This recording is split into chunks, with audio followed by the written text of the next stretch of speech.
Buenas tardes a todos. El día de hoy vamos a hablar sobre fluidoterapia en el paciente gran quemado. Es importante primero definir qué es un gran quemado. Para clasificar a los pacientes pediátricos, como es lo que nos toca hablar el día de hoy en ellos, dentro de los grandes quemados se consideran todas las quemaduras que ponen en peligro la vida y aquellas que amenazan la función y que deben cumplir con los siguientes criterios: que tengan una superficie corporal quemada mayor al 10% o bien mayor al 5% y que sean quemaduras profundas. Quemaduras profundas en áreas sensibles para la función, quemaduras circulares, eléctricas o químicas. Todos los niños que sean menores de 1 año, que tengan comorbilidades graves y además que se agregue lesión por inhalación de humo. Para el manejo del paciente pediátrico gran quemado, existe un pilar fundamental en el que nos debemos basar nosotros. Primero, controlar la vía aérea, dar un buen soporte hemodinámico, aspiración de secreciones, fisioterapia pulmonar, ventilación mecánica y ayudantes farmacológicos. Y la fluidoterapia es el pivote para evitar los daños importantes a órganos blancos, como pueden ser el riñón, el pulmón. Puede ser también que se afecte el sistema nervioso central si no tengo una fluidoterapia adecuada. Debemos de hacerla además eficaz y temprana, previniendo la hipotermia, administrando fármacos para la analgesia o sedación y el inicio de ventilación mecánica en aquellos pacientes que lo puedan ameritar. La clasificación de estos pacientes a través del índice de Garcés modificado nos da cierta fórmula. La fórmula es 40 menos la edad más la superficie corporal afectada en porcentaje por 2. Se le suma la superficie corporal quemada total por 2 más la superficie corporal quemada total por 3, dependiendo del tipo de lesión. Al puntaje se le van a agregar algunas connotaciones específicas. 20 puntos si se trata de menos de un paciente de 2 años, 20 más si existe algún agente causal que sea electricidad, 20 más si existe lesión asociada, 20 más si existe patología previa, 10 más si existe condición socioeconómica baja y 70 puntos si existe una quemadura de la vía aérea. Y según este índice, el pronóstico va de leve, cuando tiene 21 a 40 puntos, es decir, no pone en riesgo la vida, y la atención puede ser ambulatoria, excepto en quemaduras en zonas especiales.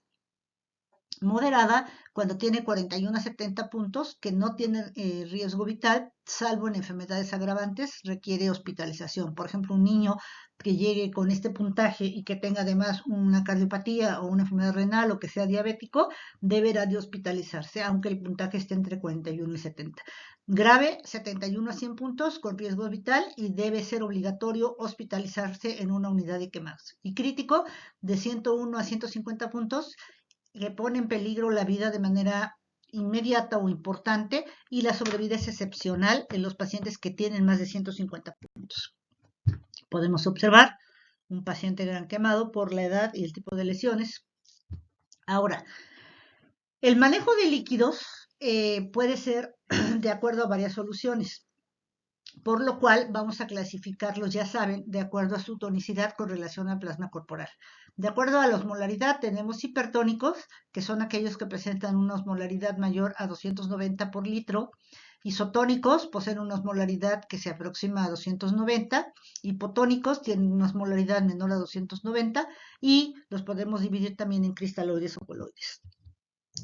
¿Qué tipo de líquido voy a ocupar para la reanimación en un paciente gran quemado? La valoración del volumen de líquido intravascular administrado va a estar de acuerdo a las metas que yo persiga, porque la capacidad de respuesta al mismo va a ser algo un poco difícil de medir. Es por ello que existen algunas estrategias en el manejo de estos líquidos que se apoyan en la monitorización de parámetros importantes clínicamente para que se sepa si están funcionando o no. Y estos parámetros son la presión arterial media, la presión venosa central, el índice respiratorio dinámico, la variación del volumen sistólico, la depuración del lactato, la oximetría venosa, los métodos de terapia de perfusión seguida, la ecografía cardíaca, el monitoreo hemodinámico con dilución de litio con salida cardíaca y los cuales nos van a permitir la administración de fluidos dirigidos a una meta dependiendo del estado crítico. ¿Cuáles voy a ocupar los que estén en mi medio. ¿Cuáles ocuparíamos nosotros en hospitales de primero, segundo, tercer nivel o en los hospitales públicos? ¿Cuáles son los que tenemos? Pues bueno, tomar la presión arterial media, si se puede, una presión venosa central. Si tengo la posibilidad de hacer un monitoreo a través de la medición de la vena cava inferior para ver cómo va los líquidos en estos pacientes, pues sería lo adecuado, presentársela y medirla. Pero si no, me puedo ir con una PVC, un llenado capilar, la uresis, el sensorio, la frecuencia cardíaca y la frecuencia respiratoria. La fluidoterapia se debe de individualizar en cada paciente y se debe adaptar el objetivo en la reanimación de cada persona. En las quemaduras graves se va a preferir el uso de Ringer lactato como solución ideal. ¿Por qué? Porque tiene niveles fisiológicos de cloruro de sodio y están reducidos estos, y los amortiguadores como el lactato pueden ser metabolizados de manera adecuada y minimiza los riesgos de desarrollar acidosis metabólica. Ahora, no es una receta de cocina lo que vamos a ocupar en los líquidos. Vamos nosotros a ocupar algunas fórmulas, como por ejemplo la que nos recomienda la fórmula de Holiday Cigar. Está utilizada para calcular el requerimiento hídrico en pediatría. Nos dice que en paciente de menos de 10 kilos son 100 mililitros por kilo. El paciente del 11 al 20 son 50 extras más los anteriores, que serían ya 1000 más 50 extras por los kilos de arriba de 10 kilos. Es decir, un paciente que pesa 20 kilos le tocarían 1500 mililitros, tomando 100 de los primeros 10 más 500 de los segundos 10. Y todo aquel paciente que tenga más de 20 kilos, se le agregarán 20 mililitros por kilogramo por cada peso que sobrepase a los 20 kilogramos. Por ejemplo, si tenemos un paciente pediátrico de 15 kilos, nos tocan 1000 los primeros 10 kilos y posteriormente 250 los segundos 5 kilos. En total nos tocará 1250 mililitros al día. ¿Cómo lo voy a administrar? Pues de preferencia cada 8 horas, monitoreando los parámetros que ya les comenté, sobre todo la uresis. Existen otras fórmulas más, como es la fórmula de Galveston, que nos dice que el primer día se requieren 2000 mililitros por metro cuadrado de superficie corporal total del niño, más 5000 mililitros por metro cuadrado de superficie corporal quemada. La mitad se pasa en las primeras 8 horas con Ringer lactato. El 50% restante en las siguientes 16 horas, también con Ringer lactato. Y se ha sugerido que se agregue albúmina al 12.5 gramos, dependiendo del nivel que el paciente tenga de la misma. ¿Cuándo sería un punto crítico o punto de corte para poder administrar albúmina? Cuando ésta en el periodo agudo, en la fase E, tenga 1.5 miligramos por decilitro o menos. El segundo día se recomienda también el uso de 1500 mililitros de solución por metro cuadrado de superficie corporal del paciente, más 3750 mililitros por metro cuadrado de superficie corporal quemada. Lo mismo a ritmo constante, dividido en 24 horas. Se puede meter solución Ringer lactato más 12.5 gramos de albúmina también, pero aquí siempre y cuando esté por debajo de 2 miligramos por decilitro. Recuerden que en un paciente crítico como lo es el quemado, para alcanzar un nivel adecuado de albúmina, con que tengamos 2.5 miligramos por decilitro, gramos por decilitro es suficiente. Recuerden, el primer día, estos 2000 mililitros por metro cuadrado es de solución glucosada, y los 1500 en el segundo día también es solución glucosada. ¿Por qué se administra solución glucosada? Porque el niño rápidamente cae en un catabolismo en el que baja la reserva de glucógeno, baja la reserva de glucosa, y el paciente puede darnos hipoglicemia rápidamente, sobre todo si es menor a 5 años. Ahora bien, la fórmula de Parkland se utiliza 3 a 4 mililitros por kilo de superficie corporal quemada. El 50% se pasa en las primeras 8 horas, 50% en las siguientes 16 horas restantes, también en forma de Ringer lactato. En los niños menores de 1 año se agregan además sus necesidades basales. Y en quemaduras por arriba del 50% se considera solo manejarlos como 50% del paciente, de la superficie corporal quemada. Es decir, se habla del techo del 50%. Importante, en la fórmula de Parkland A veces en pediatría se sobrecargan mucho a los pacientes.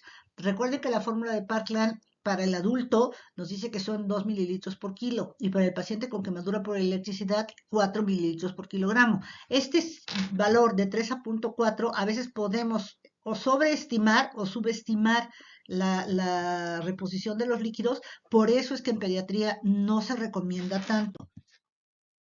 Lo más importante de manejar una terapia fluida o la fluidoterapia es evitar el fluid creep, es decir, evitar el edema agudo de pulmón, como observamos en esa diapositiva. Tenemos pacientes que los sobrecargamos tanto de volumen, pero no los perfundimos. Entonces están muy mal perfundidos, con un mayor riesgo de mortalidad, aunque le esté yo pasando nada más líquidos y líquidos.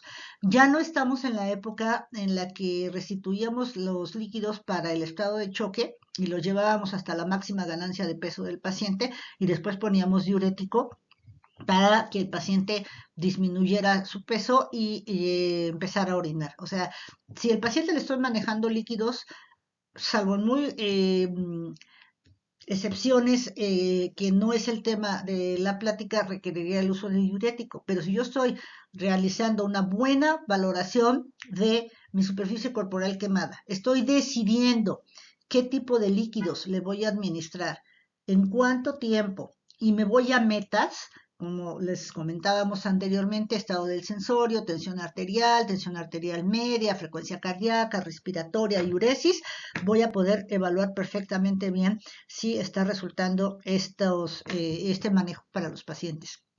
Ojo, el hecho de que el paciente no me esté orinando no quiere decir que le tenga que poner diurético. Tal vez me falta una volemia adecuada para que el paciente alcance estas metas de las que ya estábamos hablando. Hay unas recomendaciones específicas, se dice que un niño que está con una quemadura por escaldadura, la meta que tendríamos que tener es de 1 a 3 mililitros por kilo por hora o 50 mililitros por hora. Y el paciente con una lesión por electricidad se debería de manejar con 3 a 5 mililitros por kilo por hora o 75 a 100 mililitros por hora. Ahora, respecto a la tensión arterial, ¿cuál es la que debo de tomar en cuenta? La sistólica. La sistólica inicialmente me habla de la adecuada perfusión o no del paciente. Y tenemos en pediatría algunas fórmulas. El paciente que tiene menos de un año, la tensión arterial sistólica que deberá manejar es 50 milímetros de mercurio como máximo, o bien el que esté en la percentil 50 para su edad. El paciente mayor a un año, ya podemos utilizar la fórmula que viene en el PALS, que es edad por 2 más 70. Es decir, si yo tengo un niño de 2 años, lo multiplico por 2 y le sumo 70, serán 74 milímetros de mercurio de sistólica mínimamente en la que yo tengo que mantener al paciente para que esté bien perfundido. Ahora, pueden haber muchos protocolos de líquidos. Aquí, por ejemplo, nos dice la fórmula de Cincinnati del Hospital Reiners, 4 mililitros por kilo por porcentaje de superficie corporal quemada en las primeras 8 horas. ¿Qué líquidos? Ringer lactato más 50 equivalentes o miligramos de bicarbonato de sodio. La fórmula de Galveston, que fue la que les comenté, que es, dependiendo en el primer día, son 5,000 mililitros por metro cuadrado de superficie corporal quemada de Ringer lactato, más 2,000 mililitros de solución glucosada de superficie corporal total del paciente, dividida las primeras, en las primeras 8 horas la mitad y después las siguientes 16 horas el resto. Igual, Ringer lactato más albúmina, siempre y cuando cumpla con los requerimientos. Es importante mencionarles que solamente se manejan las primeras 48 horas. Ya no se vale manejar la hora cero, es decir, que si me llegó el paciente quemado a las 8 de la noche y se quemó a las 12 del día, o a las 7 de la noche y se quemó a las 12 del día, ya no le tengo que pasar lo que le había yo administrado o lo que le debía de haber administrado en 8 horas en 1 hora, sino tengo que irme a evaluar el estado hemodinámico del paciente. Otras fórmulas recomendadas, por ejemplo, la fórmula de Eagle, que aquí se las voy a dejar, los criterios de Cincinnati en niños menores de 5 años, que aquí se las voy a dejar, los criterios de Cincinnati en niños mayores de 5 años y la fórmula de Galveston. Yo no les voy a recomendar ninguna porque no es una receta de cocina. lo que a nosotros en la unidad de quemados nos resultaba mejor o ha resultado mejor es individualizar al paciente y sobre todo el inicio de la fórmula a través de Holiday Cigar, como la que les dije al principio, aumentándole 15 o 30% para mantener metas de uresis catalogadas. Ahora, también existe otra fórmula, la de Cleveland, la de Brook, la de Evans, la fórmula de Reiners, ¿sí? Modificada para pediátricos. Lo más importante es saber qué tipo de mecanismo de lesión tiene el paciente. Como todo paciente gran quemado, lo debo tratar igual que un paciente politraumatizado. El A, B, C, D, E es importante para nosotros. Una vez que yo estabilicé al paciente, acuérdense, A, vía aérea permeable, B, ventilación con control de la columna cervical, C, circulación, control de hemorragias, de exploración neurológica a base de ABDI o Glasgow modificado, o bien a base de APN, la N, ¿no? O sea, alerta verbal, respuesta al dolor o inconsciente. La E, que es exposición, eutermia y euglicemia. Ahora, en C también tengo que controlar las hemorragias externas que yo pueda ver, y en D, evaluar las deformidades. Si el paciente no está estable, pues procederé a la reanimación para el estado de choque. Si el paciente está estable, pues procederé a la reanimación para los líquidos administrados. La reanimación para el estado de choque la debo iniciar antes que cualquier otra fórmula. ¿Y qué nos dicen nuestras guías del PALS en choque, en pediatría? 20 mililitros por kilogramo de peso en la primera hora, 2 a 3 cargas de Ringer lactato, y voy valorando frecuencia cardíaca, respiratoria, tensión arterial, sistólica, media, uresis y llenado capilar y temperatura. Y ahí el algoritmo que ustedes pueden ver ya dependiendo si el paciente tiene otras lesiones asociadas o no. Repito, no es una receta de cocina, es conforme el monitoreo lo voy teniendo presente. Y les dejo esta bibliografía para cualquier cosa. Cualquier duda estoy a sus órdenes. Mi correo es como es mi nombre, Janet, como es mi apellido, segundo, tobilla, @hotmail.com, y estoy a sus órdenes. Muchas gracias.